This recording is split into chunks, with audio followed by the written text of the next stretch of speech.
Welcome to the Wizard's Words. I am the Wizard, and it's that time of day where we're gonna catch up. Day 3 of the court case with Julia Wandelt. It was the day that probably a lot of people were waiting for because Kate and Gerry will be hitting the stand today. And day 1 and 2 is setting the scenes and letting us know exactly what Julia Wandelt's been up to. And obviously it continues today with more information, and it'll be interesting to see what Kate and Gerry say. And it's not going to bode very well for Julia Wandelt, is it? Nope. No, it's not. But her partner in crime was caught here going into the court. I don't understand how she got bail when Julia Wandelt never, but you know, I thought they both should have been remanded in custody, but nonetheless, what can I say? She got bail, maybe it's her age, or they didn't feel she was going to be as much as a threat. But she arrives at court, ready to sit in the dock with Julia. Yet again, these conspiracy theorists are just, you know, taking it too far, way too far. But there we go. That was the woman, or as we know, Karen Spragg, was stalking Madeleine McCann's mother, Kate McCann. Apparently she shouted, "Why are you doing this to me?" as she was led from court. But nonetheless, we need to see the ins and outs and everything, what was going on, catch up, keep you in the know. Obviously, we all need to know, don't we? But there's a little bit here which actually says about court in the last 2 days, so I'll give you a quick synopsis. But Julia Wandelt, who the court heard, has repeatedly claimed she was Madeleine, accosted Kate McCann outside the family home. And I mean, even I pointed out, didn't I, yesterday, that, you know, the use of the word accosted. Not approached, accosted. But she got them outside the family home on the 7th of December last year with a demand for a DNA test. Imagine that, you just Fruit Loops and then you start going around demanding DNA tests. Karen Spragg was introduced to the jury, the 61-year-old. The court was told was a forthright supporter. Let's zoom in so you can actually see what we're nice and big. That might make it easier for you. Madeline's parents were responsible for her disappearance. That's a full-on conspiracy theorist with everything that she's said and done. With the disappearance, with regards to Madeline's parents, anyone could say anything. Nobody knows. So she began to take an active role in peddling Miss Wandelt's story. The defendants, the court heard, acted as a team. If you remember, eventually the net was spread wider, and they even contacted David Payne and his wife. And you remember they were part of the Tapas 7. Yep, part of the Tapas 7. The jury was shown messages exchanged by the defendants where they discussed going through the McCanns bins. Yep, going through the bins. Literally, who does that? And the court heard Miss Wandelt was arrested at Bristol Airport, and Miss Spragg was arrested afterwards while waiting for a co-accused in the car park. But yeah, let's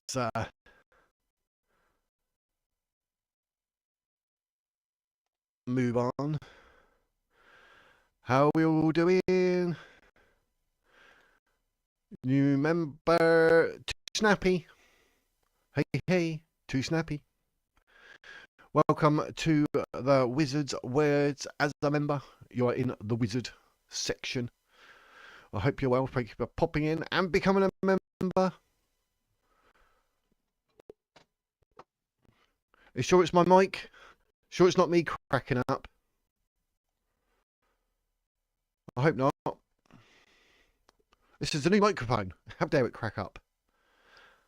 But yeah, David Payne. He's, I think I said, like, he's one of the Tapper Seven. Obviously there was a couple of couples, and he and his wife there. But David Payne was a strange one that sort of spoke with Gerry, and sort of done the weird nipple thing and that, and people were a bit like, and the way he was, which was strange.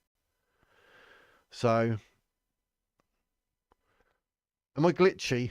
That might even be my internet. I've got they literally come today. I need to plug it in. Actually, I've got the old Wi-Fi things to what do you call them? Wi-Fi boosters. I've got them. They are in the house, so they arrived. But it's all good. It's all good. Make sure you can read that. Then I'm moving that over.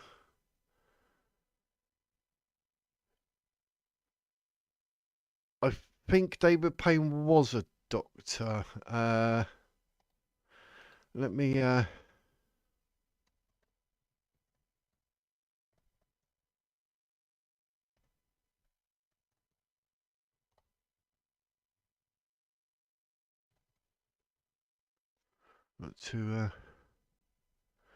he's a consultant surgeon urologist.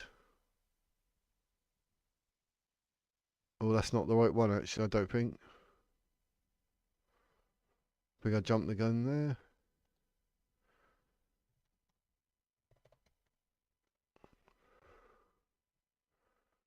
I'm trying to look.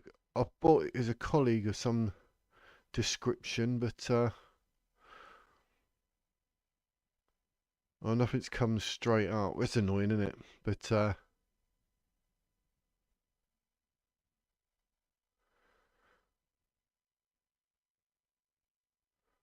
But Payne is the one that sort of sucking his finger and circling his nipples. But I can't remember who he's. Oh, they studied medicine together. David Payne and Fiona Payne at Leicester University. So yes. It's been a while since I've read the PJ file, so I'll have to have a quick, I'll have to look things up here and there because I'll get it wrong otherwise. So, Black Faces, buongiorno. Hope you are well.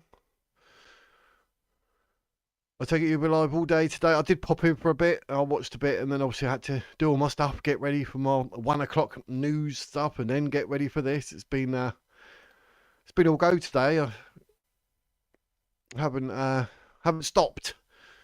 But I've got my brew. I'm good to go.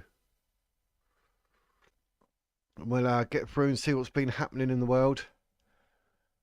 But at 10:35, the prosecutor, Michael Duck KC, is back on his feet and has introduced his associate, Nadia Silva, who has begun to go through agreed facts to the jury. Well, no mention of Nadia Silva at all till day 3. I don't remember saying her name. Agreed facts in court are matters or pieces of evidence that both parties accept as true and do not dispute, allowing the court to focus on the truly contentious issues. And I'm assuming that includes the fact that she's not Madeleine McCann. I'm assuming. And here we go at 10:40. Madeleine's mother, Kate McCann, is now in court behind the screen, has just been sworn in to give evidence in the case. Yeah, because I believe with Kate McCann, she was behind a blue curtain, was she not? And the only people that could see her was the jury and the judge, obviously the people that matter. But if you were there and sitting there doing whatever, sort of there, one of the public, then you would not have seen her because she was behind a blue curtain, I believe. So, which in a way, I mean, it doesn't make sense because everyone knows who she is, what she looks like. So I don't understand why, but maybe that's more to do with not having Julia get eye contact with her, and Kate obviously did not want to see Julia. I assume it's that, and Karen. I assume maybe it's more to do with that. They don't actually want to be in eye contact in any shape or form. That sounds more like it rather than any other reason, because we know they are. At 10:47 this morning, Mrs. McCann asked about first encounter with Julia Wandelt. I believe her name's actually pronounced Vandel, and I call her Wandelt, and I keep saying out of habit Wandelt, but I think it's like as if it's a V, like Vandelt. So you pronounce it in Polish, maybe. So if anyone's thinking, like, am I getting the name wrong? Probably. Mrs. McCann has now begun to answer questions from prosecutor Michael Duck KC. Remember, it says, just read out he's a prosecutor. I was about to say, he's a prosecutor. She's asked about her phone number, which, as we heard on Monday, has not changed since Madeline went missing in 2007. And I believe the PJ files, if you look at the PJ files, they've got like the information you can see, but if you click on it where it hasn't been translated, in there they did not remove certain details, even though it was blocked out on the English version, but you only had to click on the other bit to see it un-Englished, untranslated. That's the word I'm looking for. Mr. Duck Casey now turns to Julia Wandelt. Mrs. McCann confirms she has first contacted by the defendant about 3 years ago. 3 years, people. 3 years. Would you handle this for 3 years? I mean, I'm not being funny. Was this anything to do with me and my missus and someone's doing that to my missus? It wouldn't have lasted that long. But I assume the McCann's probably thinking a bit more of a respectful way than what I would. But I'll be like, 3 years though. 3 years. She also recalls a phone call when Miss Wandelt called Glenville Hospital. In evidence earlier this week, we heard Miss Wandelt called the switchboard in order to try and get hold of her husband, Gerry. Yes, we did. Do you remember that? That was a bit weird, making phone calls and...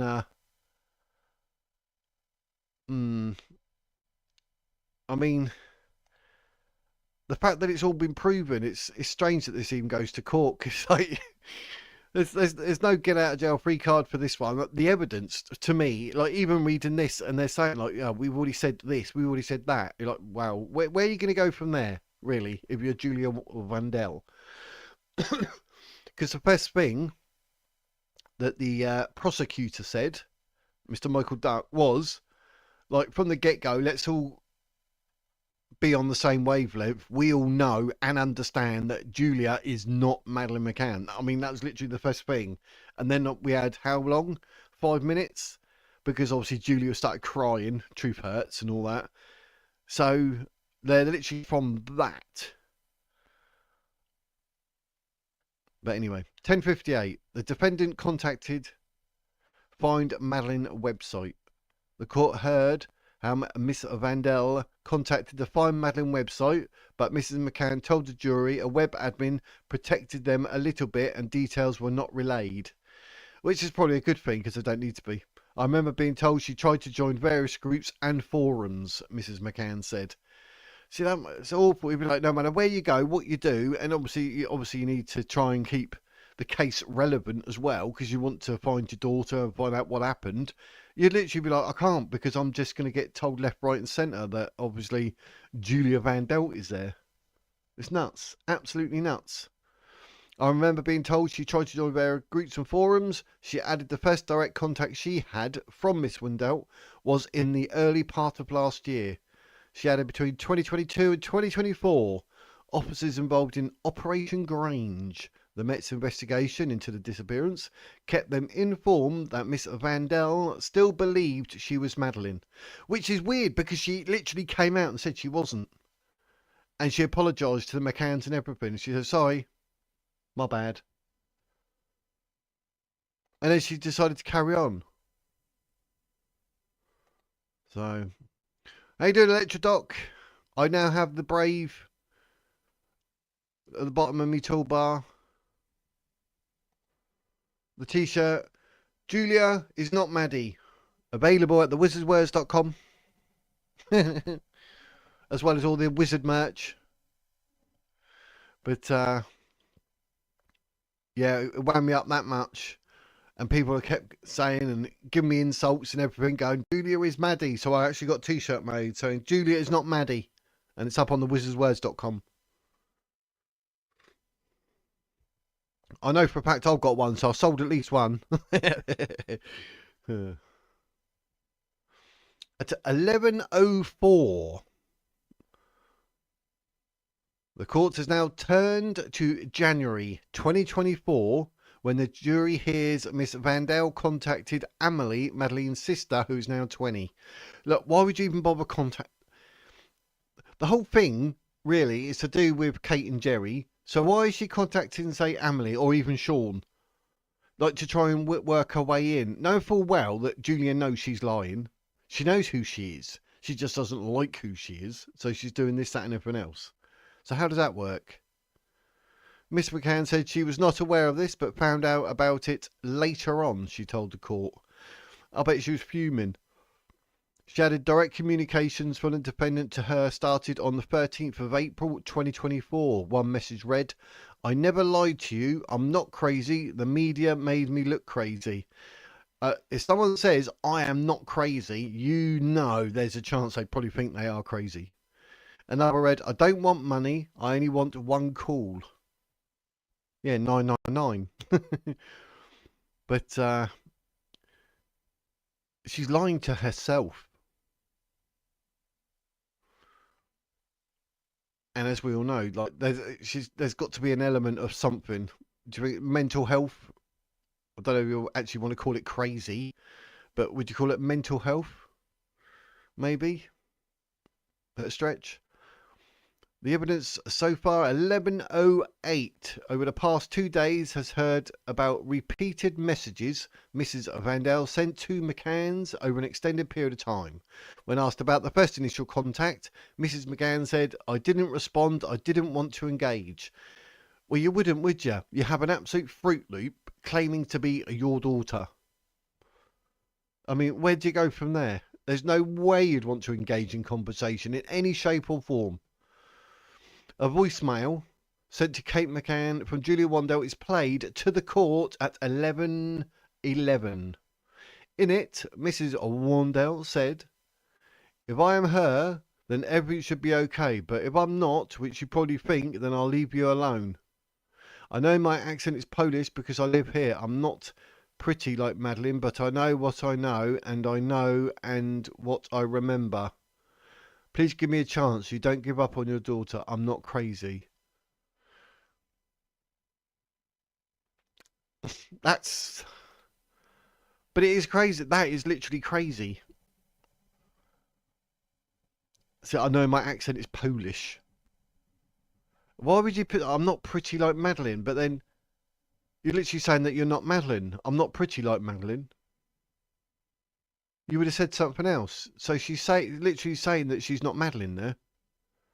I'm not pretty like Madeline. You would have said something like, look at me, I'm Madeline. I don't know. But you wouldn't say, I'm not pretty like Madeline, but. So she's basically admitting she is not Madeline. And am I misreading that? Let me know in the comments anyway. I'm not saying everything I'm saying right. I'll read this out as much as I can, but I'm trying not to speculate. Julia Wandelt in tears over DNA. On repeated DNA test requests, Miss McCann said, I also almost wanted to put it to bed to tackle Miss Wandelt's persistence. At this point in the proceedings, Miss Wandelt began to sob. The court heard police had excluded the possibility the defendant was Madeline. Mr. Duck Casey then began talking about others who had claimed they might be Madeline. He asked if Miss Wandelt's claim was different from others due to her persistence, and Miss McCann replied, totally. Yes, because you had the girl from America as well. She claimed to be Madeline McCann. Contact with Madeline's sister was the final straw. Miss McCann was asked about when she became aware of Miss Wandelt's contact with daughter Amelie. The court heard she found in September 2024 that Miss Wandelt had been contacting her daughter since January of that year. She said, "It was a final straw for me. I discussed it with the police." And that was heard at 11:28 in court today. I mean, blimey, contacting like the daughter. The jury is now heard at 11:35 a.m. today about Julia Wandelt's journey from Poland to the McCann's home village in Rothley in Leicestershire. An annual vigil was being held for Madeline on the 3rd of May 2024 to mark the anniversary of her disappearance. By chance, the court heard, McCanns were away on that day, but Miss Wandelt approached the village priest and Kate McCann's great aunt. This was said yesterday as well. When asked about her visit, Miss McCann told the court, "I was totally relieved we weren't there at the vigil." Yeah, I bet. It's quite a hard experience having the gathering anyway. I felt I would have ended up really upset. It would have taken away from the reason we were there. At 11:37, court hears of Karen Spragg's contact with Kate McCann. So, like, when Julia's like not enough, you get a Karen as well. Co-accused Karen Spragg is now mentioned by the prosecutor. A message sent to Miss McCann from Miss Spragg read, "Hi Kate, you do not know me, but I want to reach out about Julia." I bet you'd be like, "Oh mate, really?" Miss McCann told the jury she did not know Mrs. Spragg by name. There was a voicemail from a lady who was Welsh, but I didn't know it was her, she said. The court has previously heard Julia adjusted her target to the David Payne, a friend of the McCanns. Mr. Payne and his wife Fiona had been on holiday with McCanns when Madeline went missing in 2007. Miss McCann told the court she was aware of this contact after a conversation with Mrs. Payne. Mr. Duck case is continuing in chronological order at 11:46 today on the number of times Miss Wandelt tried to contact Mrs. McCann, who did not respond. She said, "I remember September, October being heavy for calls." The prosecutor said this continued until November. So at least 3 months. That's like 12 weeks, relentless. I mean, how would you feel about that? 12 weeks, relentless. 11:51. The prosecutor has now turned to the incident when Julia and Karen turned up outside the McCann family home in Leicestershire on the 7th of December. We heard yesterday Mrs. McCann was accosted, but not physically, by Miss Wandelt with a demand for a DNA test. The court heard Miss Spragg was present and her behaviour was such that Kate McCann was unnerved by it. Miss McCann, recalling the incident, said, "I pulled up on the drive. It was really dark. It was a weekend. We had really bad gales. I was opening the boot to get stuff out and I heard Kate. It gave me a fright." Mrs. McCann added she pretty quickly realised who the women were. On your own driveway, in your own house, minding your own business, and you get these idiots turning up. I mean, it's a bit, I felt invaded in my own home. Yeah, that. Miss McCann had continued to recall the moment when the defendants approached as she got out of her car. Asked what Julia said to her, she said, "It was the usual stuff. I'm your daughter. You should call me Mum." She was asking for a DNA test, pleading with me. When asked about Miss Spragg, Miss McCann said she was slightly more aggressive. What is this fascination like? They literally know that Julia is not Maddie, and this DNA test, what all of her so-called Wandelites jumped on about, going, "Yeah, they won't do DNA, she's Madeline." And you're like, oh. It just went round and round in circles. Miss McCann continued and recalled Julia, who said she tried to get in the house. Miss McCann said she was aware her husband Gerry was not far behind. They were still banging on the door, she said. She added she felt invaded in her own home and distressed. Well, there you go. That's like basically causing the distress. That's that part sorted. So,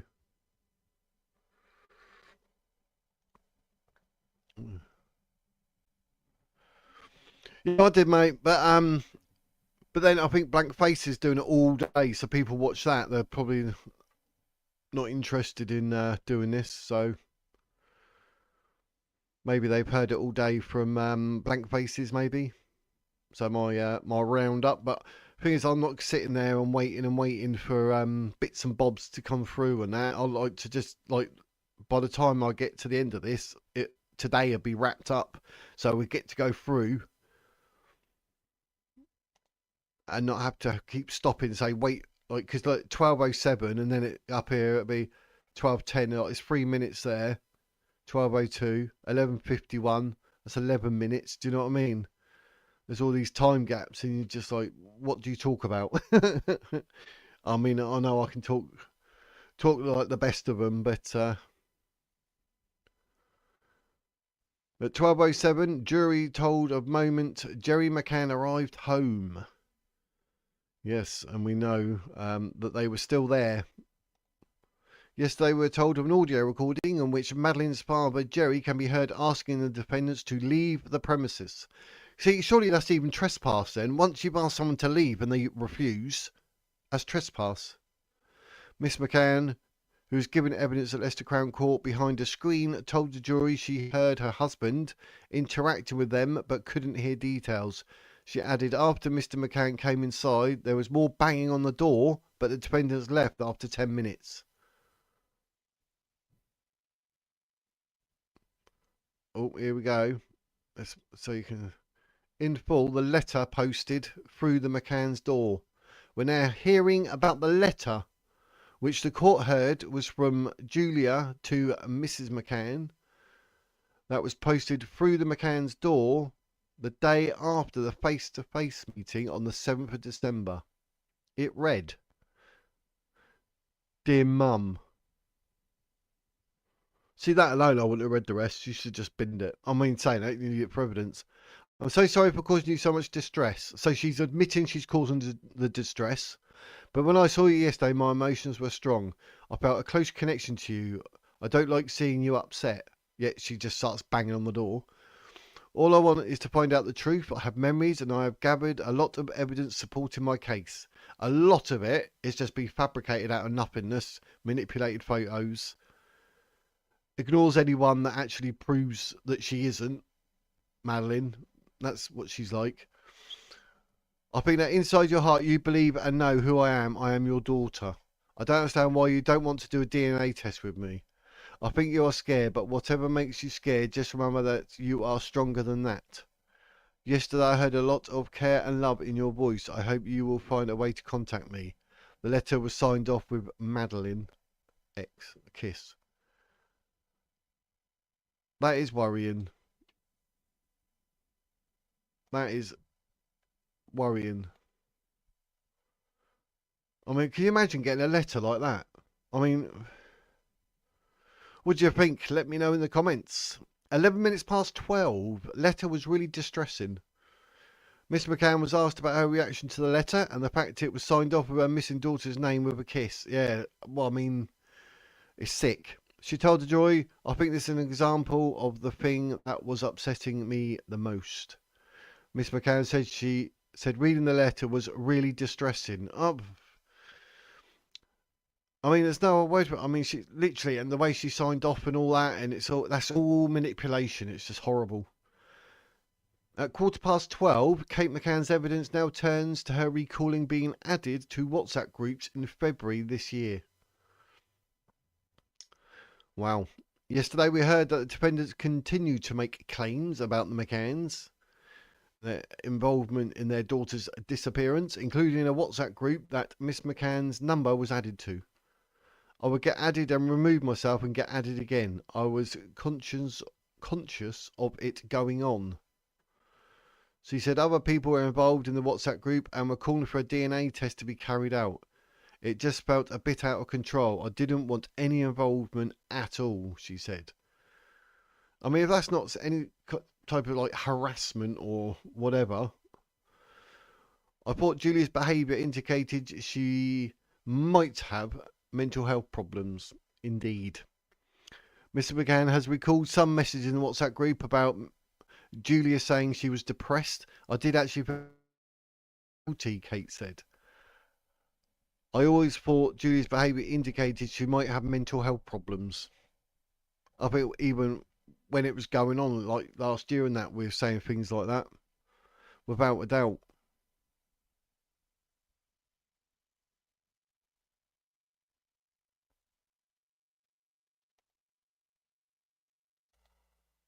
I gifted a membership into Blank Faces, and lo and behold, a mod from Ron Swanson's channel popped up. Not today, a few weeks ago. Really? What, trying to get in and investigate the situation? A little spy?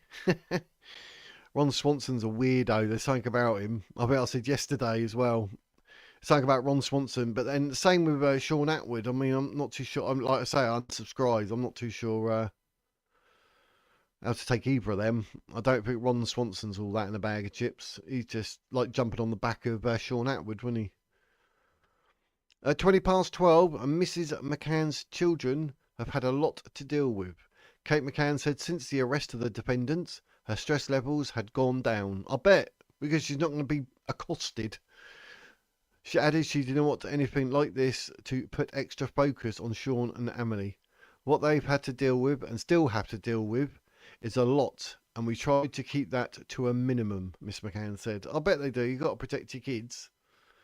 Why are you doing this to me? Defendant led away from dock. Ooh. The prosecution has now finished asking Kate McCann questions. The judge was about to instruct a 10-minute break before she is cross-examined. But at the conclusion of Miss McCann's evidence, Julia Wandelt began to sob loudly and shouted, "Why are you doing this to me?" She was then led away by two dock officers, leaving Karen Spragg alone. Because, you know, the truth is, it's literally unravelling before her eyes, and she does not like it. Not in the slightest. There's a bit there about the search for Madeline. And the man they're looking at, Christian Bruckner, but I mean, if you can't find anything on him in 5 years, there's probably a good reason that. The takeaway evidence thus far from Kate. Kate McCann was shielded from the dock by a curtain. The jurors told the use of screens was entirely usual and did not reflect on the defendant in any way. Like she didn't want to see him, like I said. Mr. McCann said the first contact with Julia was about 3 years ago. The voicemail was played. Contacting Emily was the final straw. And then we had the vigil, where for some reason Julia felt compelled to turn up. Then we heard about the defendants turning up at their home on the 7th of December. And then we went through that letter where they posted it through the door and she signed off Madeline with a kiss. And we're up to the point now where she was sobbing loudly and shouting, "Why are you doing this to me?" I mean, don't worry about what she's done to the McCanns and Emily and Sean. Don't worry about that. It's what they're doing to her. How does that work? Cross-examination of Kate McCann begins. Tom Price KC, representing Julia, is now cross-examining Kate McCann. He begins by asking about the nature of the liaison between Operation Grange and the McCanns. Mr. Price KC continues and asks about Mrs. McCann's phone number, which has not changed since 2007. Mr. McCann then said Portuguese police files leaked their numbers. That may be the PJ files that I'm saying about. Because obviously where it was the statement was translated into English, which we could read, it was blocked out. But if you click on it and the untranslated information, then it was there. I didn't change my number on principle. I suppose you didn't want to, even in case someone calls you. But Miss McCann, who is giving evidence to Leicester Crown Court from behind the screen, said journalists had approached her about Julia and DNA, but repeated that she found out about Amelie being contacted, that was the final straw. She added she never changed her number on principle, and you shouldn't do just because of someone like Julia. I didn't feel I should have to do that, Kate said. She said she blocked Julia's number and deleted some messages. Sometimes, she said, it was no caller ID, which was a problem, as Julia would call the police, and the police would call too with no caller ID, she added. Oh, so she wouldn't know if it was the police or Julia, so she could end up being duped into answering it because it's a withheld number, thinking it's the police, and it would be you know who. Mr. Price Casey has asked Miss McCann about people turning up at the family home. She told the jury that journalists and the odd person had called in before, but they would be directed to the police. It happens less frequently now, but sporadically every 6 months maybe, she said. Julia's lawyer has said all requests for a DNA test were made via phone or email, and that there was only one meeting in person when Julia visited the address. Asked about the letter Julia was holding, Miss McCann said, I was aware she was holding something. She was pleading. She was asking about the DNA test again. She added the defendants didn't give me any indication they wanted to hurt her. Mr. Price told the court the pair were knocking, not banging, in order to carry on the conversation. Kate McCann tells court she never attempted to contact Julia. In a final answer to Mr. Price, KC, before Karen Spragg's barrister begins his questions, Kate McCann says she never attempted any contact with Julia or Wandelt. Simon Russell Flint, KC, is now preparing to cross-examine Miss McCann. God, you don't need this. Do all this cross-examining, this, that, and everything else. Oh, my word. I would say, Fred, from what we just heard, she was saying, why are you doing this to me? She shouted it out while sobbing, so I think she's had another one today. And it seems a bit strange that she's saying, like, why are you doing this to me when everything she's done to Kate, Gerry, Emily and Sean? It seems a bit strange. But yeah, another breakdown today as well as yesterday, so that's 2. But this time she actually shouted out as well in the court, like, why are you doing this to me? Which is a little odd. Kate McCann asked about girl who went to home address in 2022. Mr. Russell Flint KC is now on his feet and begins his questions on behalf of his client, Miss Spragg. The barrister turns to a visit from an American girl who said she turned up at their address in Leicester in 2022. Mr. Russell Flint KC said she spoke to Kate McCann and handed her a letter, which was taken and passed on to Operation Grange, the Met Police investigation into Madeleine McCann's disappearance that the court heard. I can't remember. She was talking about being missing, Miss McCann said. I don't remember if she said she was Madeleine. She didn't call me mother. Police said she was known. None of it made any sense. At 1:10 1, Mr. Russell Flint KC turns to the DNA test or lack thereof. He asked Kate McCann why she didn't agree to a DNA test. She responded by saying, having seen a photograph of Julia Wandelt and the fact she was Polish, none of it made any sense. I know I can't say what Madeleine looks like now, but I know I'd recognise her. She added there was a tiny niggle in her brain that doing the test would have stopped Miss Wandelt. It would have. Nothing sinister about defendant's contact. Mr. Russell Flint KC is now asking about a voicemail Miss Spragg left for Mrs. McCann on the 9th of October last year. In it, he said there was something about providing information about a new DNA linking Julia to Madeleine. Mr. Flint KC said there was nothing sinister about the contact. Kate McCann has been asked about Operation Grange. The police advice on... I'll start again. Kate McCann has been asked about Operation Grange police advice on seeking an injunction through civil courts after a crime report was raised with Leicestershire Police. Miss McCann said she did not want to take action through that channel. Mr. Russell Flint Casey said police could have taken action through a stalking protection order. No action was taken until February, he added. Miss McCann said she could not recall any mention of it. A stalking protection order is a civil order in England and Wales that allows police to intervene and protect victims of stalking by imposing restrictions or requirements on the alleged perpetrator. But something like that would have made sense, surely, would have made sense. Police contacted 2 days after doorstep confrontation, the jury was told.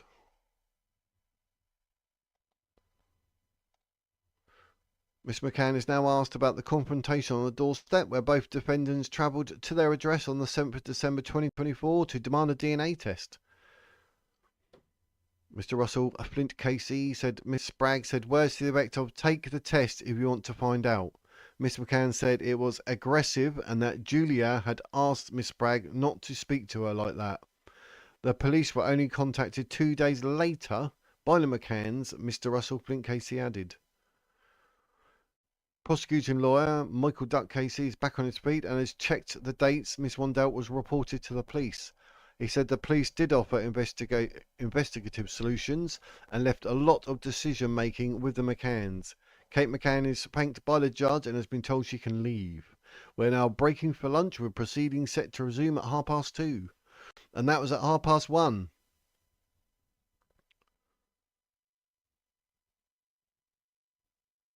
The evidence at Leicester Crown Court has concluded in a less dramatic fashion after the cross-examinations, with tears and tissues in the dock earlier today while Kate McCann gave evidence from behind a pale blue curtain.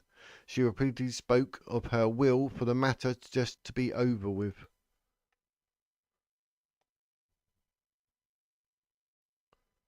And it will begin. Gerry McCann is now on the stand answering questions from the prosecution. He said he first became aware of Julia Wandelt in 2023. He's asked to turn to some evidence in his bundle, which is an email from the University Hospitals of Leicester's NHS Trust Communications Manager on the 24th of June 2023. In it, she said she had been in contact with a person from the hospital switchboard who said a person called Julia Wandelt called and claimed to be Madam McCann and wanted to speak to him. Speaking about a follow-up email from Julia, Mr. McCann said he was sure he would not have responded as it was an investigation matter and he would have forwarded it to officers at Operation Grange. I keep on top of my emails pretty religiously.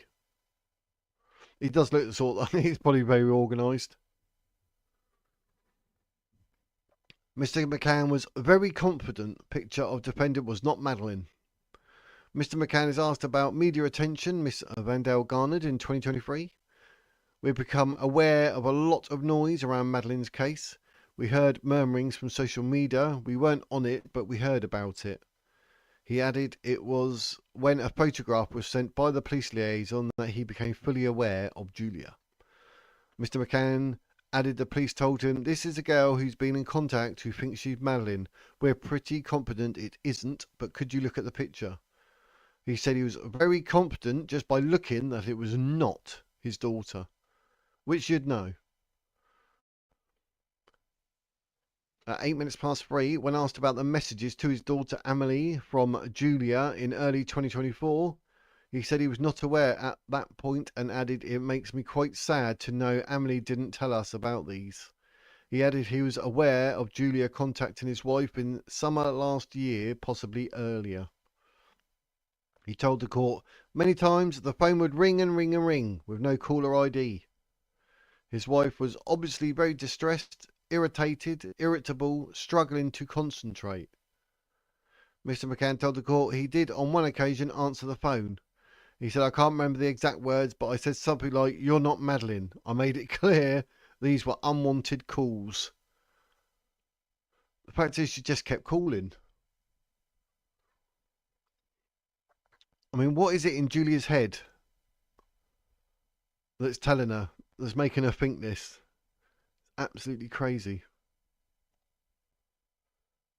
Mr. McCann tells of absolute relief at not coming into contact with Julia at the vigil. This was on the 3rd of May, which they did not attend.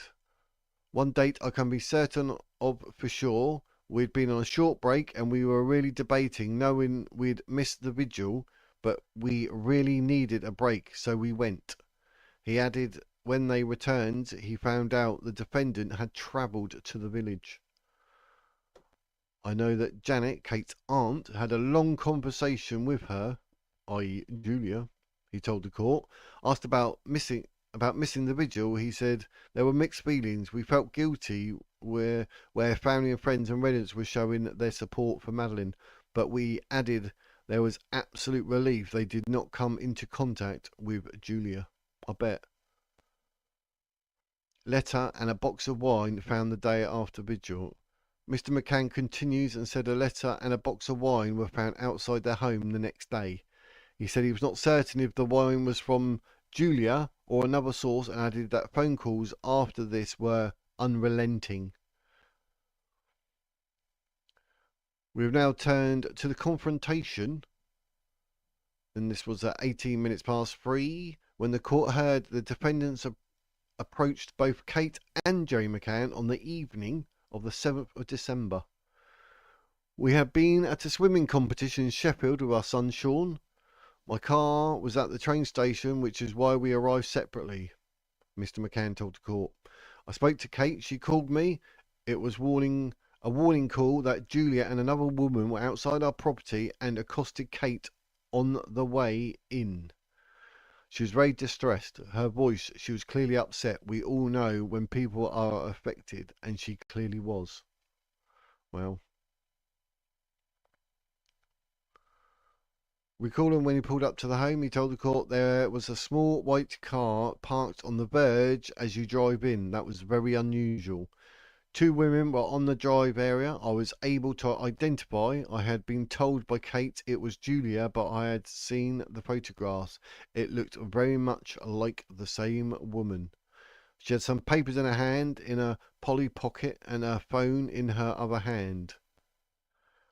On the second woman, known now to be the accused, Karen Spragg, he said she got pretty close to me. I estimated she was about 60 years of age. We got that right. Before the audio was played, Mr. McCann told the court he did not know he was being recorded. In the audio, he can be heard saying, I don't want any information. The police are well aware of Julia and her situation. He then added, you're not Madeleine. Please don't hassle us. Julia is then heard saying, how do you know? Mr. Duck Casey asked Mr. Cann about his recollection of the event. I was probably much calmer than I would have been if Kate didn't warn me, he said. So basically got the heads up. Gerry McCann saw the defendant on US TV show. Oh, this will be the Dr. Phil one, I expect. Mr. McCann told the court he was aware of the DNA request from Julia, and she had made, and said he had seen her on a US TV show. He added Julia was trying to force A4 documents in his hand during the confrontation. Mr. McCann said that caused the scuffling noises on the audio, and added there was no direct physical contact. He said he got inside, drew the curtains across the door, and went to his wife, who was in the kitchen. Mr. McCann said the pair were banging and shouting for about 10 to 15 minutes. Kate was still pretty shaken, he told the court. She was in the house on her own. I think she felt frightened. Mr. Duck Casey now turns to the letter posted the day after the vigil, which was read out in full earlier today during Kate McCann's evidence, which we just read out. When asked about it, Mr. McCann said, I'm pretty sure seeing it now, I didn't read it. I think I made the decision not to read it because obviously it's very emotive and distressing. It takes a toll. He added, we know she is not Madeleine. Asked further on the effect it had on the family, Mr. McCann said, we don't know what happened to Madeleine. There's no evidence she's dead. When people claim to be your missing daughter you haven't seen for this long, it pulls on your heartstrings, but it is damaging the search for Madeleine. He added they had now renewed their CCTV following the incident. It's probably a good idea. Speaking further, Mr. Gann told the court, it brings back a lot of horrible memories of when the media was camped outside our house. We rarely get people coming to the house now, but every time you're driving home, you're worried if someone's going to be there. You're nervous for the 10 seconds it takes to drive down your road. He added the extreme nature of the contact made him think in the back of my head that this could result in physical violence. At 8 minutes to 4 o'clock, Julia's barrister cross-examines Mr. McCann.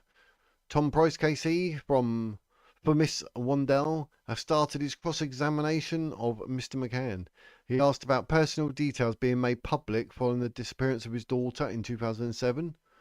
The Portuguese police files got put up online in 2008 when they closed the case. Everything was put online. Mr. McCann said he changed his number after. He was asked about blocking Julia as a contact and responded that Julia would call using no caller ID again. Mr. Price KC said during the pair's visit to the home on the 7th of December, they stayed outside the house for 2 or 3 minutes, but Mr. McCann said he thought it was 10 or 15 minutes. Simon Russell Flint Casey is now asking Mr. McCann questions on behalf of Karen. He asked a witness about the McCann's awareness of what people are saying about them. Mr. McCann said he very rarely goes online, but sometimes did to see what was being said about them due to the intensity at times. He said that was how he saw Julia Wandelt talking to the US TV program. But that was a shock. 3 reasons for no DNA test at 1 minute past 4 o'clock today. Mr. Russell Flint KC asked Mr. McCann why they did not support a DNA test following calls from Julia Wandelt's supporters for one to be carried out. There's 3 reasons, Mr. McCann said. We didn't believe she was Madeleine. We'd been reassured by the Metropolitan Police following their investigations within Poland she was who her name is. Lastly, it's not our responsibility to do an DNA test, it's a matter for investigative forces. The McCanns did not discuss a DNA test until after her arrest. We didn't think there was any doubt she was not Madeleine. Mr. Russell Flint Casey asked, did you ever wonder what if? Mr. McCann responded, to be honest, no. So there you have it. They didn't believe she was Madeleine, and they've been reassured by the Metropolitan Police.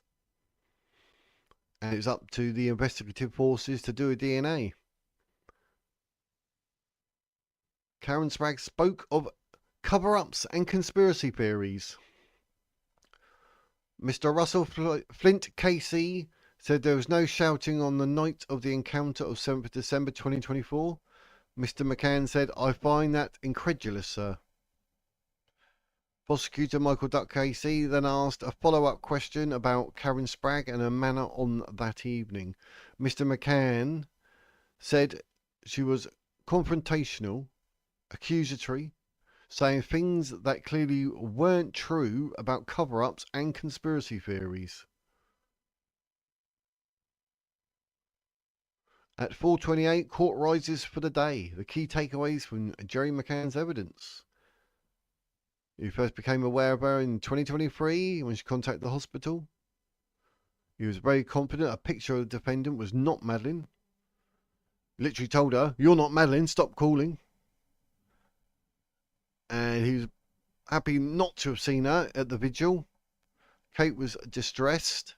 He found out about the US TV show, which I believe is Dr. Phil. And it brought back horrible memories.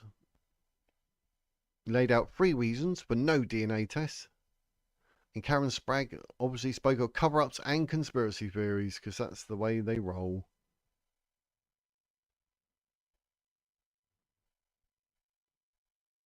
from behind a privacy screen. An emotional Gerry McCann spoke of the toll the case has taken. I bet it has.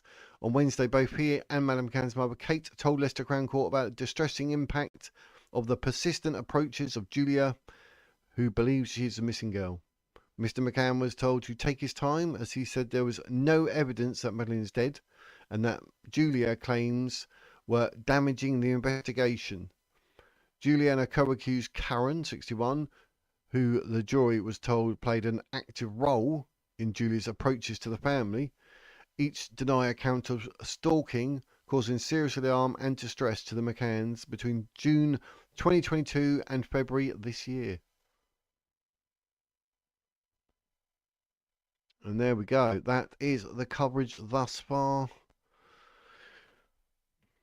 for the day of day 3. So there you go. Kate and Gerry have been in the dock saying their bit. And once again, Julia had a little cry of the reality. But there we have it. I mean, that's what, 3 days in, and there's not really been any defence in any shape or form.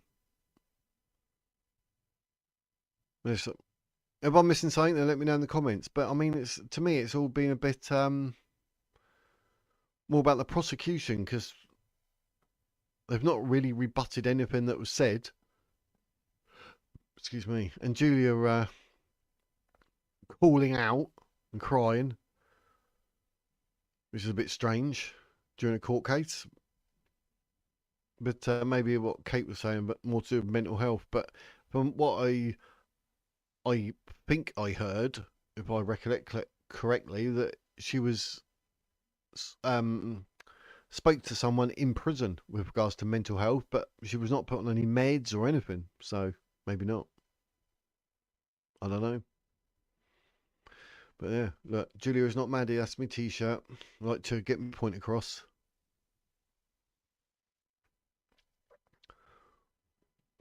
But I mean, everything we've had, even though the last 3 days, and they reckon it's going to go for 10 to 12 days, I mean, it's not looking good for Julia or Karen. I mean, there is no defence because they've got the evidence. They've got the proof. They've got the phone calls. They've got the letters. Kate and Gerry are literally saying that on my doorstep. I mean, there's no way around it. So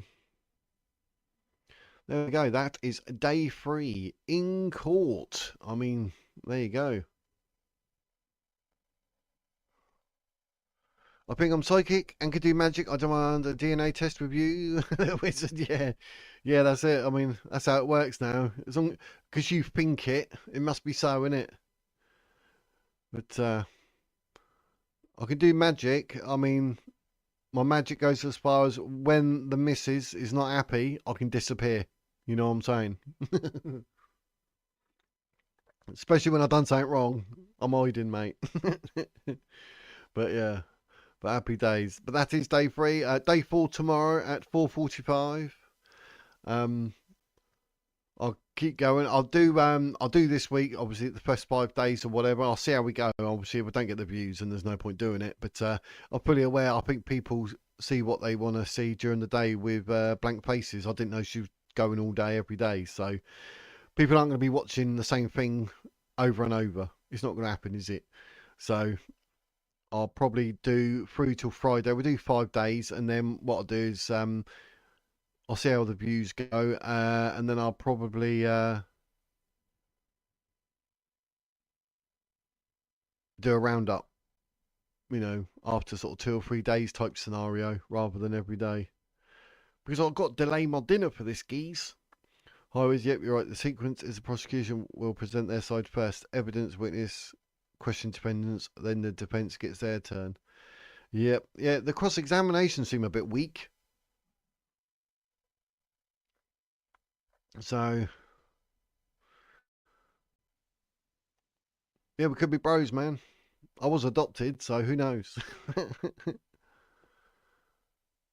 Going how my life's going, I'm probably related in DNA to a turd.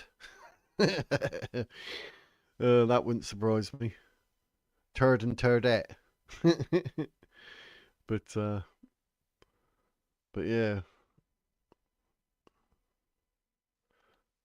but yeah, I know it's strange, isn't it? You think they would have said a bit more, maybe, setting it up for when they get to say whatever they want to say.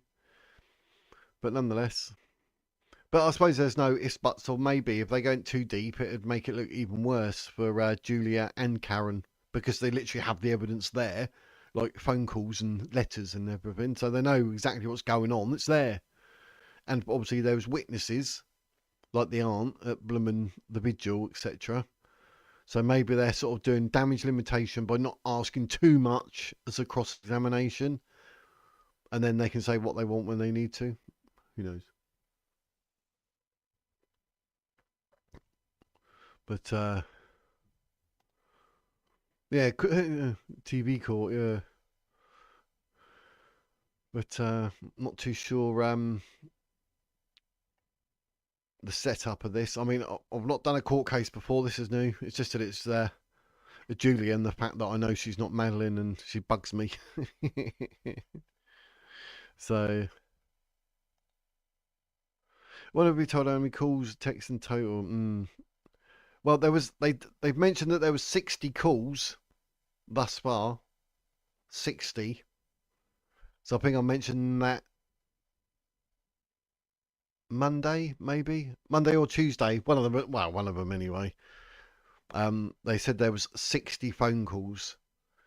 Guys with text messages and say how many messages on the WhatsApp and that. I do not know. From what I've read out, it's not said. So, but whether it's written anywhere else, I don't know. So, it's 60 in one day. There you go. Fred's on it. 60 in one day. That's ridiculous. That's like when someone splits up with you and you just can't let it go.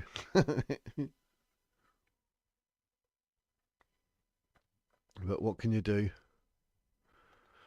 But yeah, it's ridiculous, isn't it? I mean, how do you escape it? And the fact that like then do that withhold your ID, and then Kate sat there thinking that could be the police because that's how they call. It's horrible. Don't know which way you're going, left, right.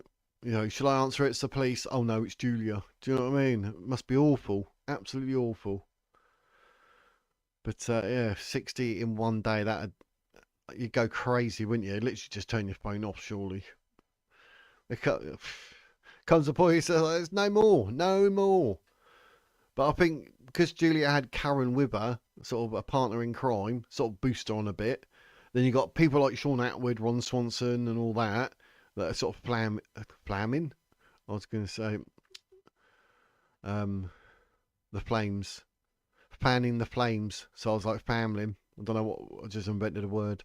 They were fanning the flames, that gives her more oomph. And then you got people in the chat with Sean Atwood saying, yeah, we believe you, we believe you. Yeah, they won't do a DNA because you are and some whatever conspiracy rubbish, saying all that. So she went on and on and on about the DNA test, and that spurred her on as well because she's like, people believe me, yeah.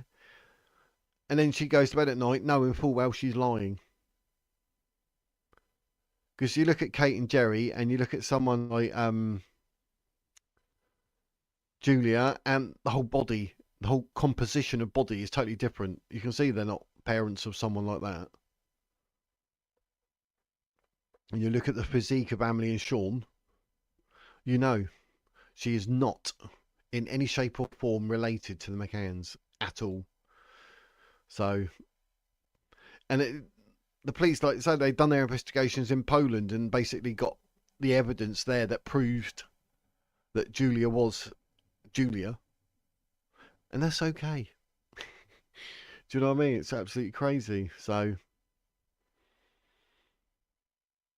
she's literally going to get herself and Karen into trouble because she wants to live a lie. She's been claiming all that money off people to help in her cause when it's rubbish.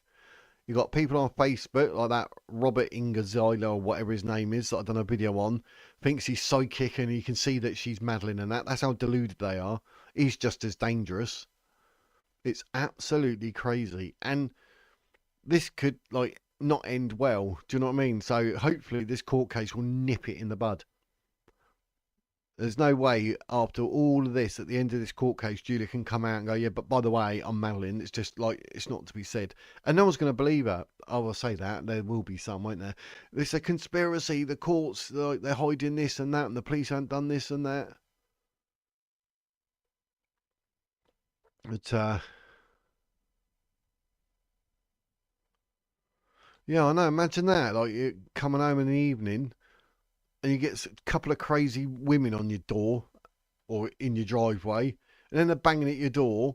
It's at night time and that. I mean, do that to my missus, I'll be straight out there. But obviously, back with Sean from a swimming meet. So, I mean, where do they go? That's the evidence. I mean, blimey heck, it's the evidence is right there. So not only do we know Julia is not Maddie, anything she's been last 3 days we can see. Do you know what I mean? It's like, oh, you're going to be found guilty whether you like it or not. I mean, blimey, there's no way out. No way. No way at all.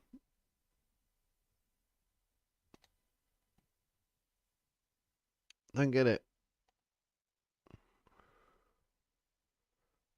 Because then we had that, the American girl then decides to say, like, oh, I'm Madeline McCann. You think, what? So, just gets worse and worse.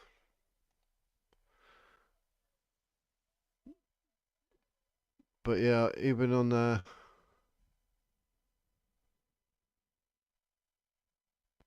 I mean, you got to think about it. Imagine like that Julia though calling her mum. Like, what? What are you on about? That's weird. 100% weird. And we're only 3 days in, and I can't see anywhere where they can turn. I know they got to do whatever for Julia and Karen, but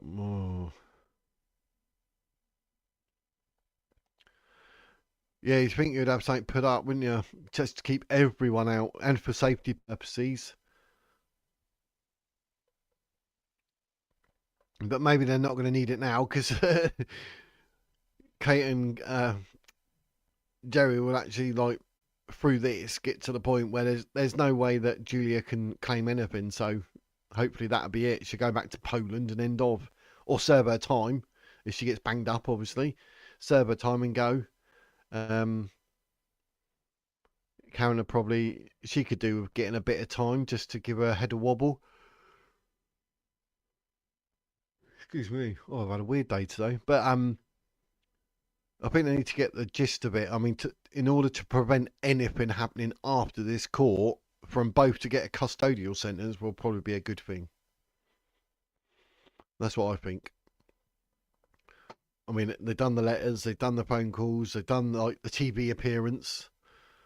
Literally, what else can you do? And there's people actually believing it.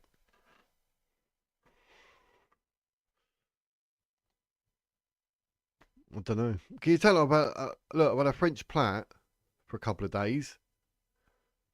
Let me get my hair down, ready so I can wash it. And look, it looks like I've got a perm. That's not deliberate. It's supposed to be straight. Oh, you agree? Yeah, I agree. I like it when people agree. But don't forget. I mean, we even said like Julia claimed to be Inga Jerrick and Acacia Bishop. Don't forget. 2 other missing people, and then she claims to be Madeline McCann. Do you know what I mean? Strange but true. It is strange but true. But anyway, but that's the court hearing for day 3. I'll be back at 4:45 for day 4, and we'll have a roundup, see what's going on, have a look, have an investigation like we do, see what's going on in the world, and then also I'll do Friday. And I'll see how the views go. If not, I'll give it a couple of days otherwise, and then I'll do like a bigger roundup or something, or do it during the day or something. So Yeah, Dr. Phil. Blooming hell. Yeah, imagine call him again. Yeah, we come out of court, and what it is, more conspiracy theories. So yeah. But yeah, we'll do round up tomorrow, do a round up on Friday. We'll see how we go. And then otherwise I might just give it a day or two. And then do a round up during the day at some point. Because I'm live at 1 p.m. Monday to Thursday. Don't forget. Friday 7 p.m. you can come up and have a chat. Or debate or whatever it may be. And Sunday at 3. And I'm looking to do a nice juicy one on, not this Saturday or maybe next Saturday. I don't know. But I'm looking to do like an 8 or 10 hour stream or something for a giggle. See how that goes. But we'll see how it goes. But anyway, thank you very much for watching, everyone. It's been great. Look, we're all in the know. We know what's going on with Julia. Happy days. So until tomorrow at 1 p.m, our news roundup, and then 4:45 for day 4. I'll see you then. So thank you very much. And that is the Wizard's words.